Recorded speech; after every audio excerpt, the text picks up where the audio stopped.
Izraelský najvyšší súd v utorok jednomyselne rozhodol, že armáda musí začať s povolávaním ultraortodoxných židovských mužov, čo hrozí rozkolom koaličnej vlády premiéra Benjamina Netanyahua uprostred vojny v Gáze.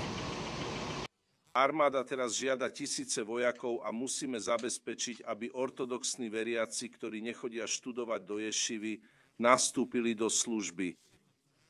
Musia ísť do armády a robiť to, čo robia všetci ostatní mladí ľudia v ich veku. Ak moje deti môžu ísť do armády, tak môže ísť každý. Nie sú žiadne iné možnosti.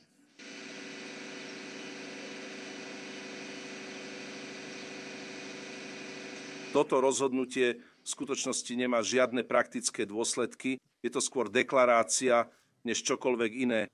V súčasnosti to k otázke obrany nič nepridáva, takže je veľmi ťažké pripisovať tomuto rozhodnutiu nejakú váhu. Veľa to neznamená. V skutočnosti by Najvyšší súd nemal do tejto záležitosti vôbec zasahovať.